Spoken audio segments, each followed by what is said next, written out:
You ever have one of those days where you walk into a room thinking you're about to prove yourself, but instead you just get smacked in the face with every stereotype in the book?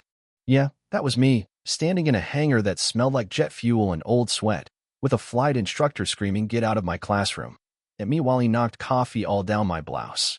The guy rips my application, trashes it, then says the F-47 Thunderbolt is not for kitchen warriors like you, right to my face, like that's just another Tuesday. The other trainees, guys, every one of them, start laughing, recording the whole thing. Someone actually shouts, "Stick to flying the kitchen mixer, honey." You know what I mean? It's so over the top you almost want to laugh, except it burns going down. But I'm not the type to cry or run, and I sure as hell don't quit because some washed-up instructor has something to prove. I just touched my grandfather's old pilot wings, still pinned inside my jacket, and smiled at him. That smile must have made him nervous, because he looked at me like I was a live grenade. My name's Mackenzie Taylor, and if life has taught me anything, it's that you don't let people decide what you can do, especially when your dream's on the line. Now, San Diego isn't a bad place to nurse your pride, but every morning from my tiny apartment, I'd sit with my coffee and watch jets slice through that blue sky, wishing it was me in the cockpit. For generations of pilots in my family, but here I am, just an engineer, even with an MIT degree and Air Force stripes. It's not that I didn't have a good job. North Star Aerospace paid me well to design flight systems, but I wanted more. I wanted to fly the planes I built.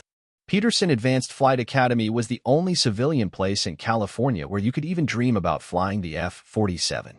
Every year I'd apply, get rejected, stash the letter, work overtime, and keep saving for that wild tuition, 85 grand, and trust me, I pinched every penny.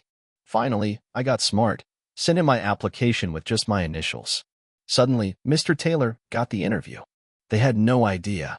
Thing is, during my Air Force days, I actually helped design the flight control systems for the F-47, better than some of the instructors teaching there. The day I finally walked into Peterson Academy, wearing my grandfather's wings and my best "don't mess with me" attitude, I really believed my time had come. But nope. 5 minutes later, I'm in the parking lot, shirt stained, the sound of laughter echoing. Only, I didn't leave. I showed up the next day, legal paperwork in hand. My old Air Force buddy Ryan Henderson sees me and says, "Didn't know you were here to be the admin assistant." Real comedian, that one.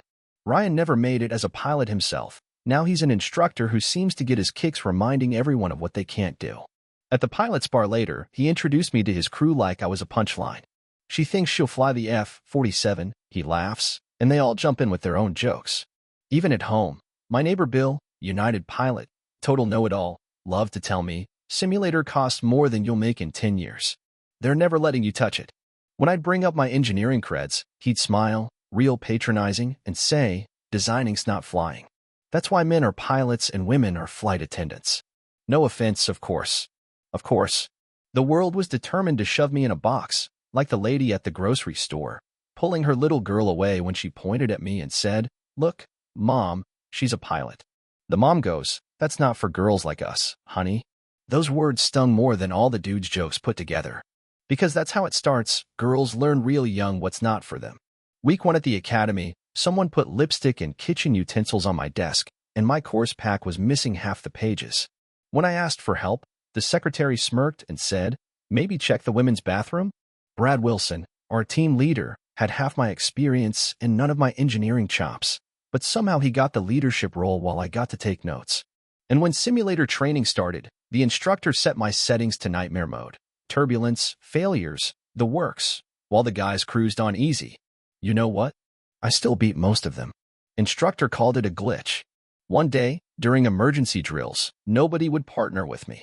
Travis Baker, big ex-military Texan, actually said he'd rather crash than let a woman save him. I ended up practicing with a dummy literally. Perfect boyfriend for you. They joked. 3rd week, I'm called into Colonel Peterson's office. Guy's got photos of himself and military legends on the wall, all men. He says I'm disrupting the cohesion of the class and suggests maybe I'd be more comfortable flying passenger planes, less demanding, he says, as if I'm fragile. But when I ace the aerodynamics exam, they accuse me of cheating, drop my score, and warn me to just be grateful I'm not expelled. They brought in a FAA evaluator to watch only me, found problems with my tuition payment, and changed fitness standards halfway through to favor men Stuff like reach and upper body strength that has nothing to do with flying a jet at Mach 2. It was relentless. At night, I'd touch my granddad's wings and whisper, I won't let them win. Some days, it felt like too much, but watching those jets take off in the morning always snapped me out of it. Finally, time for the big exam, a real flight in the F-47. Only top 3 get to do it.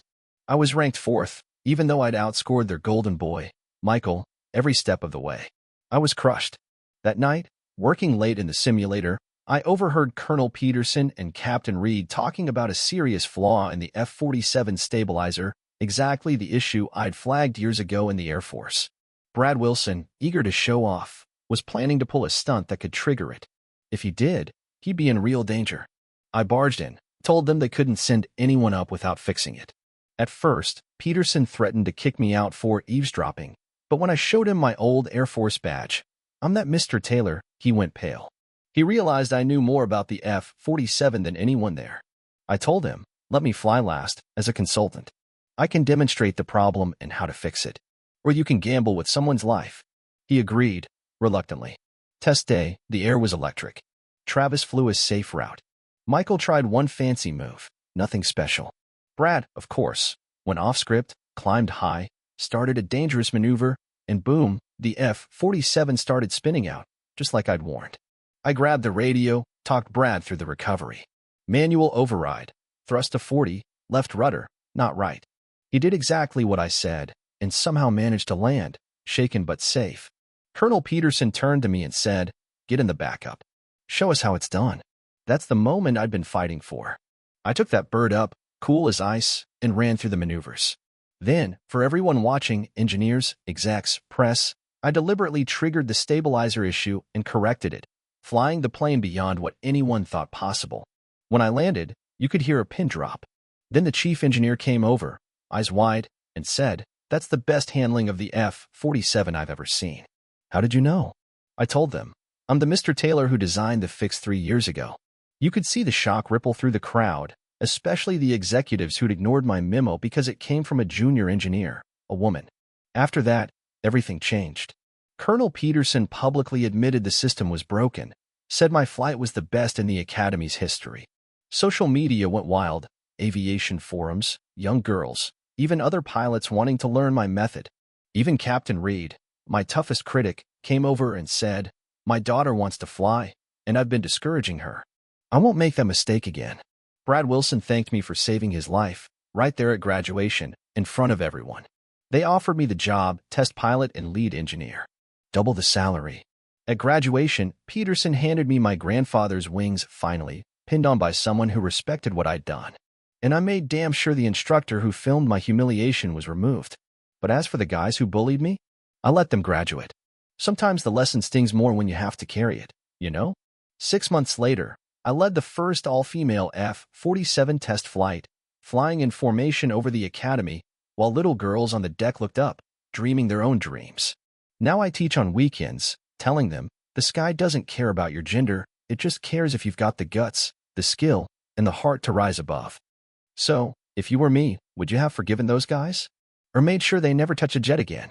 Let's talk about it, because some fights aren't won by force, but by flying higher than anyone says you can. What's your take on justice, punishment, or proof?